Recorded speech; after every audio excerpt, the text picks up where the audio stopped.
दुनिया इस हफ्ते कार्यक्रम में आपका स्वागत है। मैं हूं अमृत उपाध्याय। बीते हफ्ते देश दुनिया के घटनाक्रमों में क्या कुछ खास हुआ, उस पर बात करने के लिए आज हम फिर हाजिर हैं। आइए सबसे पहले सुर्खियों पर एक नजर डालें। आज सबसे पहले बात करेंगे कि पश्चिम अफ्रीका के कुछ देशों में लोग विरोध प्रदर्शन क्यों कर रहे हैं और इससे फ्रांस का क्या कनेक्शन है। इसके बाद जानेंगे कि पाकिस्तान के ग्वादर में लोग सड़कों पर क्यों हैं और चीन पाकिस्तान आर्थिक गलियारे से इसका क्या संबंध है।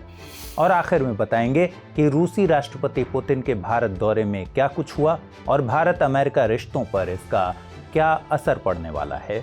लेकिन सबसे पहले बात अफ्रीका की करते हैं।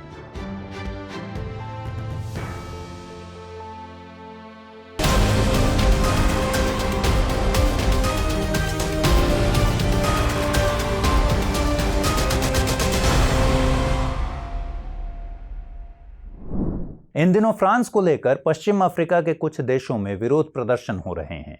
वजह काफी लंबी और गहरी है, जिसकी जड़ें आज से करीब 6 दशक पहले के औपनिवेशिक काल से जुड़ी हुई हैं। इस बात को आधार बनाते हुए आज हम समझेंगे कि इन देशों में फ्रांस के खिलाफ जो नफरत है, क्या वो वाकई जायज है। और ये भी देखेंगे कि अफ्रीका के पश्चिमी इलाके में आखिर फ्रांस ने ऐसा क्या कर दिया है कि बार बार वह इस पर प्रतिक्रिया को समेटने की कोशिश करता रहता है। हम इस बात को भी एक नज़र देखेंगे कि आखिर फ्रांस इस इलाके में इतना दखल क्यों देता आ रहा है। लेकिन सबसे पहले पश्चिम अफ्रीका के नक्शे से रूबरू हो लेते हैं। पश्चिम अफ्रीका काफ़ी फैला हुआ क्षेत्र है, जिसमें करीब 20 देश आते हैं।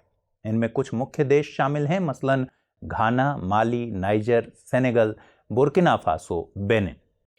अब हम आज के इस पूरी चर्चा पर लौटते हैं। दरअसल यहाँ जो विरोध प्रदर्शन हो रहे हैं उसकी जड़ है यहाँ मौजूद फ्रांसीसी सेना और उनके ऑपरेशंस। जानकारों का मानना है कि अब फ्रांस की सेना और यहाँ के स्थानीय सेना के बीच के रिश्ते पहले जैसे नहीं हैं। इनमें कुछ खटास आ चुकी है। दूसरे शब्दों में दोनों सेनाओं में अब कदमताल की स्थिति नहीं है। इसकी एक वजह यह भी है कि मिलिट्री ऑपरेशंस में स्थानीय लोग भी बलि का बकरा बन जाते हैं। वे ये भी मानते हैं कि इतने सालों की जद्दोजहद के बावजूद भी ये आलम है कि इस्लामिक स्टेट और अलकायदा जैसे जुड़े मिलिशियाओं के हमले नहीं रुक रहे। यहाँ का साहेल क्षेत्र आज भी बड़े पैमाने पर आतंकवादी हमलों का अड्डा है। इधर कुछ शुभचिंतक कह रहे हैं कि ये सही बात है कि पश्चिम अफ्रीकी देशों में ऑपरेशन दोनों तरफ की सेना मिलकर कर रही है, लेकिन सच्चाई ये भी है कि हमारे सैनिकों को बाहरी सैनिकों की तुलना में कम हथियार बंद किया जाता है। जाहिर है ऐसे में संभव है कि लोकल फोर्सेस के जवान ज्यादा हताहत होते हैं। यानी कुल मिलाकर स्थानीय जानकार मानते हैं कि फ्रांस अपने हितों को लेकर इन ऑपरेशंस में कहीं ना कहीं कुछ चालाकी जरूर करता है, जिसका खामियाजा स्थानीय जवान भुगतते हैं। इन्हीं सब बातों का गुस्सा प्रदर्शनकारी अब दिखा रहे हैं। पिछले महीने कुछ ऐसा ही हुआ जब फ्रांसीसी सैनिकों की एक टुकड़ी को बुर्किना फासो और नाइजर की सीमा पार करते ही उन्हें रोक दिया गया। ये सैनिक इस्लामिक मिलिशियाओं के खिलाफ ऑपरेशन को अंजाम देने जा रहे थे। इन सभी बातों को देख एक बात जरूर समझ आती है कि पश्चिम अफ्रीका में फ्रांस को लेकर गुस्सा जरूर है, लेकिन सवाल यह है कि क्या यह गुस्सा तात्कालिक है या फिर ये कुंठा लंबे समय से पनप रही है, जो अब धीरे धीरे विरोध की शक्ल अख्तियार कर रही है। इसका एक नमूना तब देखने को मिला जब इसी साल सितंबर में यूएन में माली के प्रधानमंत्री चोगुएल मैगा फ्रांस के खिलाफ सीधे बोल पड़े। मैगा ने कहा कि माली को अधर में लटकाने की वजह केवल फ्रांस ही है। इधर पश्चिमी अफ्रीका की एक बड़ी युवा आबादी लंबे समय से अधिकांश देशों में चलने वाली CFA फ्रैंक मुद्रा को खत्म करने की कोशिश में है। CFA फ्रैंक स्थानीय मुद्रा है जो फ्रेंच सरकार की गारंटी के दायरे में आती है। इस मुद्रा को 1940 के दशक में फ्रांस ने ही शुरू किया था, जो तब के फ्रांस के उपनिवेशों में इस्तेमाल होती थी और आज भी होती है। यही वजह है कि युवा अब मानने लगे हैं कि कहीं ना कहीं आज भी हम फ्रांस के दायरे में आते हैं। कुल मिलाकर बात ये कि अब युवा स्थानीय हितों को लेकर अधिक सजग हैं। लिहाजा ये मानना गलत नहीं होगा कि अब इन देशों के रिश्ते फ्रांस से पहले की तरह नहीं रहे। औपनिवेशिक काल के बाद भी लंबे समय तक परोक्ष रूप से शासन करने वाले फ्रांस की लोकप्रियता अब यहां कम होने लगी है। लेकिन इसे बैलेंस करने के लिए, इसकी भरपाई करने के लिए फ्रांस के नेताओं ने भी सभी दांव पेच चले हैं, फिर चाहे वो डिप्लोमेटिक हो या फिर इमोशनल। कूटनीति के चाणक्य ऐसा मानते हैं कि साहेल में शांति स्थापना के बहाने सेना की तैनाती बनाए रखना फ्रांस की सबसे बड़ी चाल है।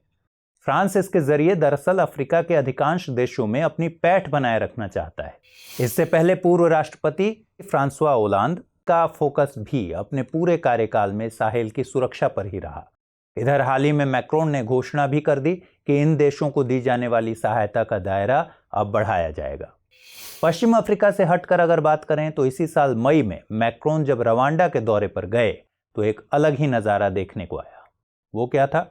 दरअसल वो राजधानी किगाली में 1994 में हुए नरसंहार की याद में एक कार्यक्रम में शिरकत करने गए थे।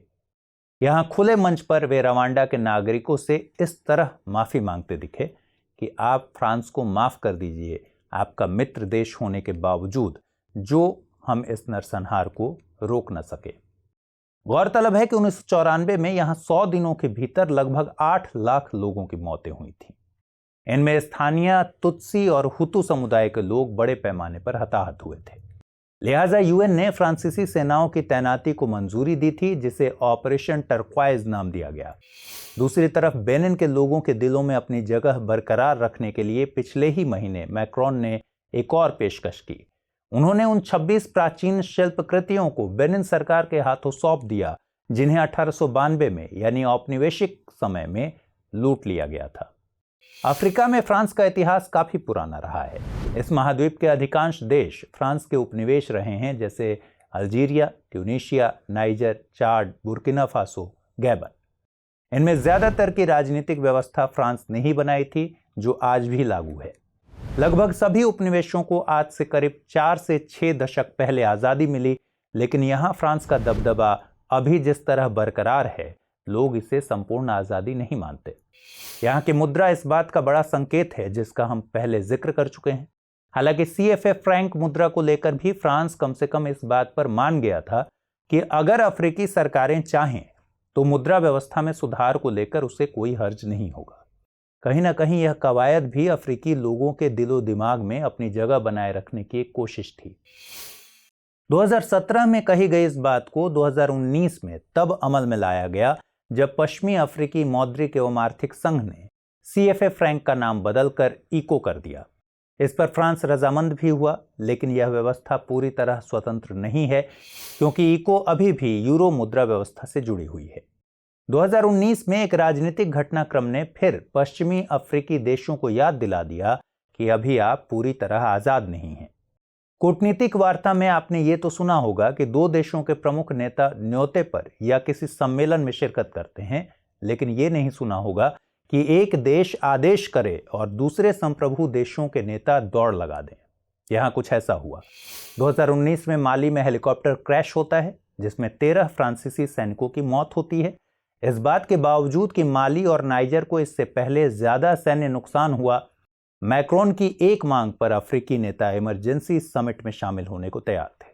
हालांकि बाद में मैक्रोन खुद नाइजर के दौरे पर चले गए थे। ये सब घटनाक्रम क्या बताते हैं? ये बताते हैं कि फ्रांस अब नव उपनिवेशवाद की ओर आगे बढ़ रहा है या उसी अवस्था में है। यह सब बताता है कि उसका अप्रोच नियो कॉलोनियल एरोगेंस का है, यानी उपनिवेश खोने की कसक फ्रांस के मन में अभी भी है और अब वह अपने अभिमानी अंदाज में अफ्रीकी देशों पर अप्रत्यक्ष तौर पर शासन करना चाहता है। वास्तविक संप्रभुता के पक्षधर मानते हैं कि साहेल में इस्लामिक गुटों के आतंक को रोकने के लिए 2014 में जो ऑपरेशन बरखेन शुरू किया गया था, आज फ्रांस का सबसे बड़ा हथियार है। पूरे अफ्रीका में फ्रांस के भले ही 4 स्थायी मिलिट्री बेस हों, लेकिन इस ऑपरेशन के जरिए अस्थायी अड्डे कब स्थायी हो जाते हैं पता नहीं चलता। फ्रांस शांति के नाम पर सिर्फ अपनी मौजूदगी बनाए रखना चाहता है। असल में वो यहाँ के संसाधनों का इस्तेमाल अपने हित में करना चाहता है और इस बात से डरता है कि ये देश और इनके संसाधन कहीं आतंकियों की जद में ना आ जाएं।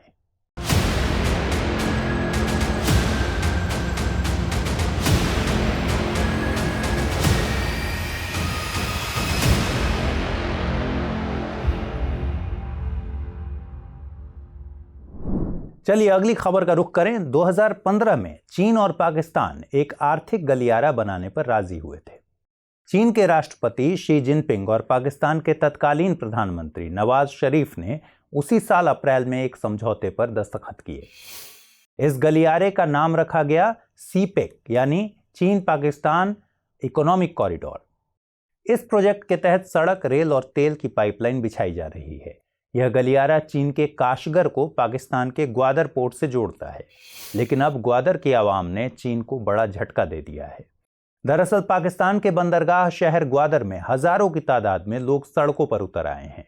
वे सुनियोजित ढंग से बड़े पैमाने पर सीपेक के खिलाफ विरोध प्रदर्शन कर रहे हैं। करीब 4 हफ्ते से ये प्रदर्शनकारी सड़क पर हैं। वे चीन पर शोषण का आरोप लगा रहे हैं और उन्होंने सरकार के सामने कई मांगे रख दी हैं। इसलिए चीन और पाकिस्तान दोनों की सरकारों में हलचल है। हालांकि चीन की सरकार ने इस खबर को फेक बताकर पल्ला झाड़ लिया है। इसलिए आज समझेंगे कि इन प्रदर्शनकारियों की क्या क्या दिक्कतें हैं। चीन पाकिस्तान आर्थिक गलियारा की पूरी कहानी जानेंगे कि इसकी आड़ में चीन किस तरह पाकिस्तानियों का शोषण कर रहा है। इस प्रोजेक्ट को लेकर भारत की क्या चिंताएं हैं, इस पर भी बात करेंगे। लेकिन सबसे पहले ग्वादर पोर्ट की ऐतिहासिक पृष्ठभूमि को समझते हैं। पाकिस्तान के बड़े बंदरगाहों में से एक ग्वादर बलूचिस्तान प्रांत के दक्षिण पश्चिम तट पर बसा हुआ है। यह शहर अरब सागर से घिरा है और इसके दक्षिण पश्चिम में ओमान है। दरअसल ग्वादर पहले ओमान का ही हिस्सा था, लेकिन ग्वादर और इसके आसपास के इलाके को 1958 में पाकिस्तान सरकार ने ओमान से खरीद लिया। ऐसा कहा जाता है कि एक वक्त ओमान के सुल्तान ने ग्वादर इलाके को भारत को सौंपने की इच्छा जताई थी, लेकिन इसमें 2 तरह की दिक्कतें थीं। एक तो यह कि ग्वादर भारत से 700 किलोमीटर की दूरी पर था और दूसरा कि यह इलाका पाकिस्तान से घिरा हुआ था। भारत सरकार को लगा कि इस इलाके को पाकिस्तान से बचाए रखना काफी मुश्किल होगा, इसलिए ओमान की सरकार ने ग्वादर को पाकिस्तान के हाथों बेच दिया। जहां तक इसका बड़ा बंदरगाह बनने का सवाल है, तो इस संभावना की बात 1950 के दशक में ही शुरू हो गई थी, जब एक अमेरिकी भूगर्भ सर्वेक्षण में ग्वादर को गहरे बंदरगाह के लिए एक बेहतरीन स्थान बताया गया। हालांकि तब से ग्वादर को बंदरगाह के रूप में विकसित करने की सिर्फ बातें ही होती रहीं। असल में काम दशकों बाद साल 2002 में शुरू हुआ। $24 करोड़ की लागत से यह परियोजना 2007 में पूरी हुई। सरकार ने इस पोर्ट को चलाने का ठेका सिंगापुर की एक कंपनी को दिया, लेकिन 2013 में अचानक ही पाकिस्तान की सरकार ने यह कॉन्ट्रैक्ट सिंगापुर से लेकर एक चीनी कंपनी को ट्रांसफर कर दिया। यह पहला मौका था जब ग्वादर बंदरगाह विवाद के घेरे में आया।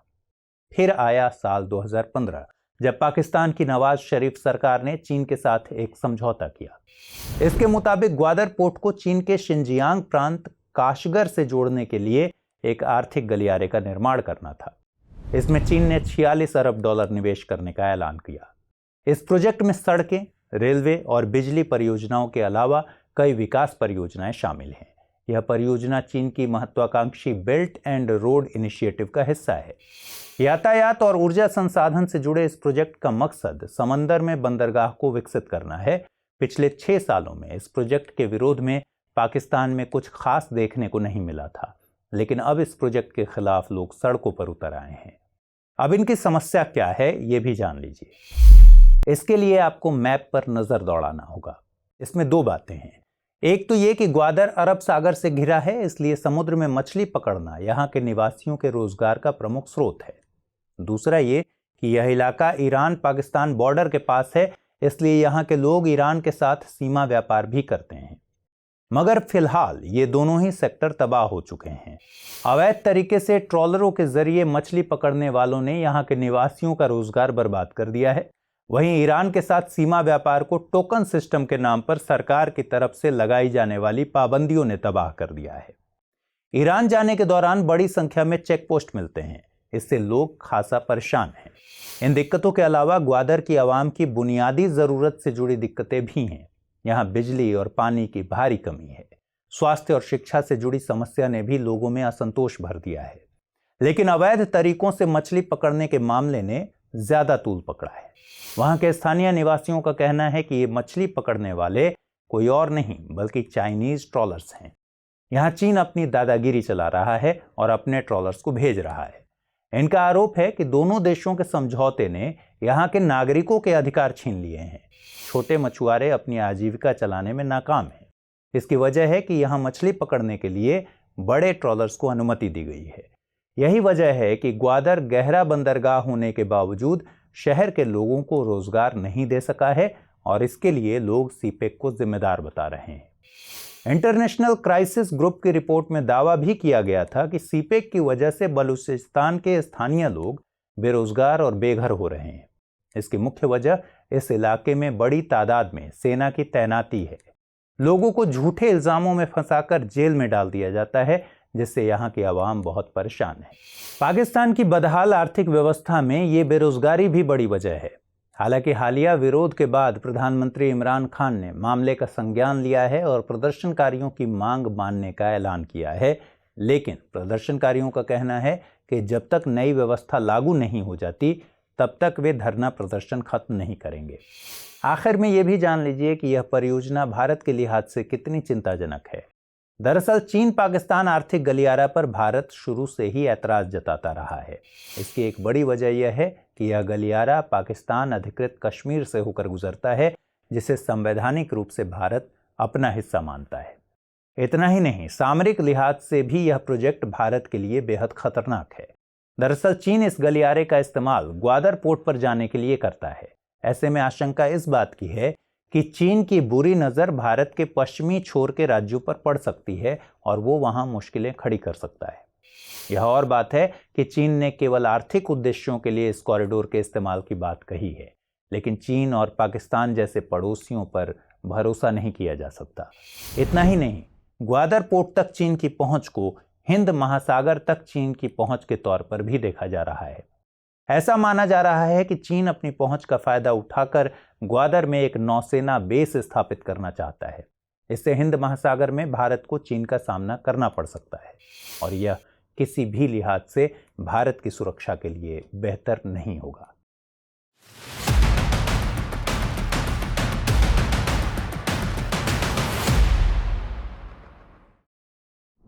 चलिए आज की अंतिम खबर देखें। रूस के राष्ट्रपति व्लादिमीर पुतिन हाल ही में भारत के दौरे पर आए। कोरोना महामारी के बाद यह पहला मौका था जब भारत के बड़े सहयोगी देश के किसी प्रमुख ने भारत का दौरा किया हो।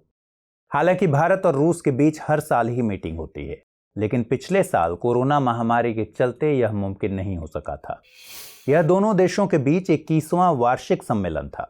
राष्ट्रपति पुतिन के इस दौरे में दोनों देशों के बीच रक्षा, व्यापार, ऊर्जा, संस्कृति, शिक्षा वगैरह पर सहयोग के लिए कुल 28 समझौते हुए।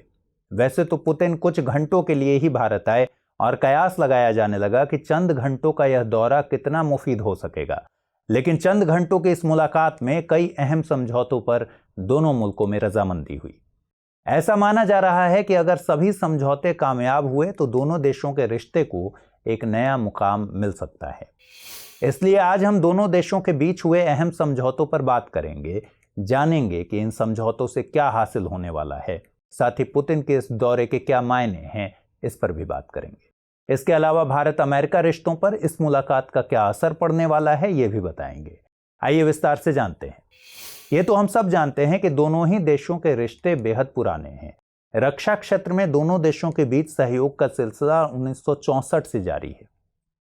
एक अनुमान के मुताबिक अब तक दोनों ही मुल्कों के बीच तकरीबन $300 बिलियन का व्यापार हो चुका है। इसमें हवाई जहाज से लेकर fighter aircraft, transport aircraft, tank, helicopter जैसे सैन्य सामान भारत ने रूस से खरीदे हैं।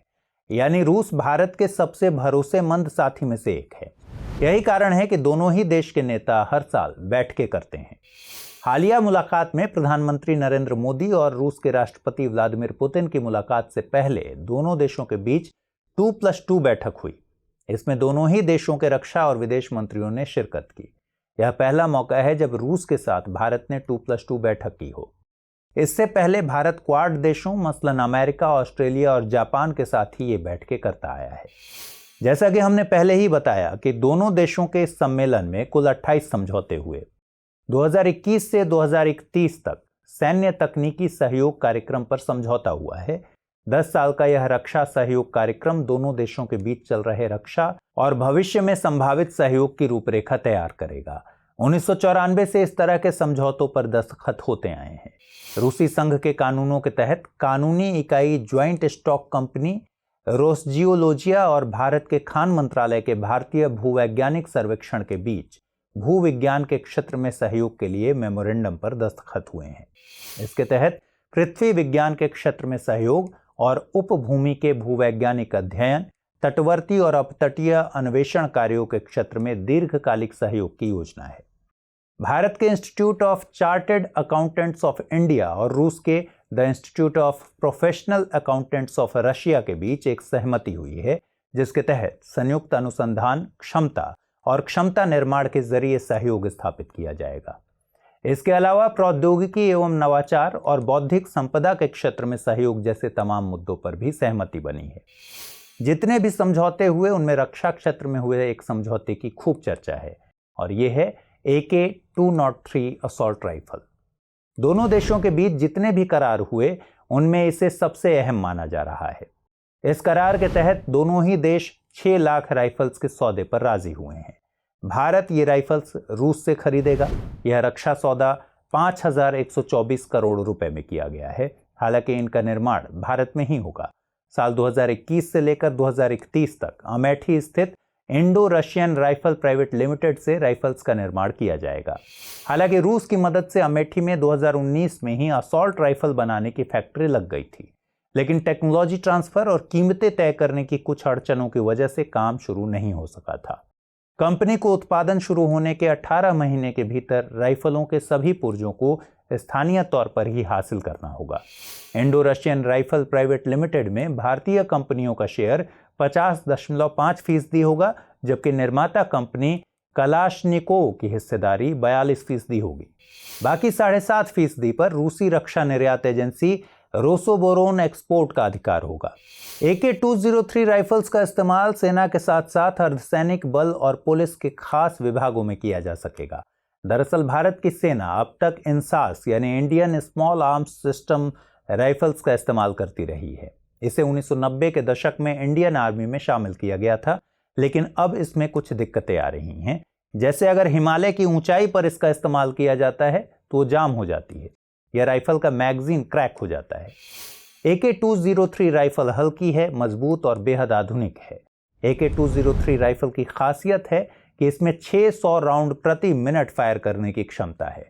इसे AK-47 राइफल का सबसे एडवांस और नया वर्जन बताया जा रहा है।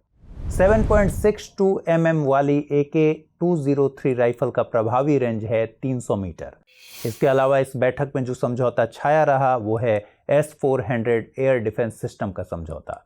हालांकि यह समझौता पहले ही हो चुका है और ऐसा कहा जा रहा है कि 1 से 2 महीने में इसकी खेप भारत में आनी शुरू हो जाएगी। अब यह भी जान लीजिए कि इस डिफेंस सिस्टम की क्या खासियत है। S-400 रूस का बेहद आधुनिक मिसाइल सिस्टम है, जिसकी तुलना अमेरिका के बेहतरीन air defence system patriot missile से होती है। यह सतह से हवा में मार करने वाला मिसाइल सिस्टम है। इसे बनाने वाली कंपनी अल्माज सेंट्रल डिजाइन ब्यूरो का कहना है कि इस सिस्टम की अधिकतम रेंज 400 किलोमीटर है और यह 30 किलोमीटर की ऊंचाई पर अपने लक्ष्य को भेद सकता है। इससे विमान, क्रूज और बैलिस्टिक मिसाइलों और हाइपरसोनिक हथियारों को भी खत्म किया जा सकता है। यह एक मोबाइल सिस्टम है, यानी इसे रोड के जरिए लाया ले जाया जा सकता है। ऐसा कहा जाता है कि आदेश मिलते ही 5 से 10 मिनट के भीतर इसे तैनात किया जा सकता है। यही सारी खूबियां S-400 को terminal high altitude area defence system THAAD और Patriot missile air defence system MIM-104 जैसे उच्च स्तरीय डिफेंस सिस्टम से अलग बनाती हैं। अब यह भी समझिए कि इस मुलाकात के मायने क्या हैं। दरअसल पुतिन के भारत दौरे को दोनों ही मुल्कों के बीच रिश्ते मजबूत होने के तौर पर देखा जा रहा है। लेकिन बात सिर्फ इतनी ही नहीं है। यहां गौर कीजिए कि कोरोना काल में रूस के बाहर पुतिन की ये सिर्फ दूसरी यात्रा है। इससे पहले वो इसी साल जून में अमेरिका के राष्ट्रपति जो बाइडेन से जिनेवा में मिले थे। कोरोना के चलते उन्होंने न सिर्फ चीन का दौरा टाला, बल्कि G20 सम्मेलन में भी हिस्सा नहीं लिया। इतना ही नहीं, ग्लासगो में हुए जलवायु सम्मेलन में भी वो शिरकत नहीं कर सके, लेकिन वो भारत आए जरूर। जाहिर तौर पर वो ये बताना चाहते हैं कि भारत उनके लिए कितना खास है। हालांकि अमेरिका से भारत की करीबी बढ़ रही है, फिर भी वो दिखाना चाहते हैं कि भारत के साथ रणनीतिक रिश्ते रूस के लिए कितने अहम हैं। पुतिन के इस दौरे पर अमेरिका और चीन दोनों की निगाहें हैं। जहां तक चीन का सवाल है तो उसके साथ भी रूस के अच्छे रिश्ते हैं, लेकिन रूस नहीं चाहता कि मध्य एशिया या यूरेशिया में चीन का दबदबा ज्यादा बढ़े। इसके चलते भी रूस भारत का साथ नहीं छोड़ना चाहता। इसमें दूसरी बात है कि भारत रूस से जितना रक्षा सौदा करता है, चीन उसके मुकाबले बहुत कम करता है। इस वजह से भी रूस भारत का साथ नहीं छोड़ना चाहेगा। चूंकि उसे भारत से आर्थिक लाभ मिल रहा है, इसलिए वह भारत के साथ रिश्ते कायम रखना चाहता है। ऐसा माना जा रहा है कि रूस भारत के साथ रक्षा सौदे आगे भी करते रहेगा ताकि दोनों मुल्कों के बीच लेन देन का सिलसिला बना रहे। उधर पुतिन के भारत दौरे से अमेरिका की भौहें भी तनी हुई हैं। रूस से S-400 सिस्टम खरीदने पर अमेरिका कई बार भारत को चेतावनी दे चुका है, लेकिन बावजूद इसके भारत इस डील में बना हुआ है। दरअसल डोनाल्ड ट्रंप के राष्ट्रपति रहते हुए 2017 में काटसा यानी countering America's adversaries through sanction act pass किया गया था। इसमें प्रोविजन है कि जो भी देश रूस से सैन्य उपकरण खरीदेगा उस पर अमेरिका प्रतिबंध लगाएगा। हालांकि चेतावनी के अलावा अमेरिका ज्यादा कुछ भारत के खिलाफ नहीं कर सका। ऐसा माना जा रहा है कि इसी कानून के तहत अमेरिका भारत को छूट दे सकता है। इसकी वजह है कि भारत अमेरिका से भी बड़े पैमाने पर हथियार खरीदता है। 2007 के बाद से अमेरिका भारत को $21 बिलियन के हथियार सप्लाई कर चुका है। ऐसे में अगर अमेरिका भारत पर प्रतिबंध लगाता है तो 3 दशकों में बने द्विपक्षीय रक्षा निर्यात संबंध खराब हो जाएंगे, जो अमेरिका के लिए हितकारी नहीं होगा। आइए अब जल्दी से नोट करते हैं आज की तीनों खबरों पर आधारित क्या सवाल बनते हैं। पहला सवाल है, स्वतंत्रता पाने के 6 दशक बाद भी पश्चिम अफ्रीकी देश आज भी सही मायनों में स्वतंत्र नहीं है, टिप्पणी कीजिए। दूसरा सवाल, चीन पाकिस्तान आर्थिक गलियारा समृद्धि के बजाय पाकिस्तान की अर्थव्यवस्था को क्यों नुकसान पहुंचा रहा है, चर्चा कीजिए। और तीसरा सवाल, भारत रूस के बीच बढ़ती नजदीकियों और व्यापक रक्षा सौदों के बावजूद अमेरिका भारत का सहयोगी बना रहेगा, टिप्पणी कीजिए। तो दुनिया इस हफ्ते कार्यक्रम में फिलहाल इतना ही। अगले हफ्ते नए मुद्दों के साथ मुलाकात होगी। तब तक के लिए ख्याल रखिए। नमस्कार।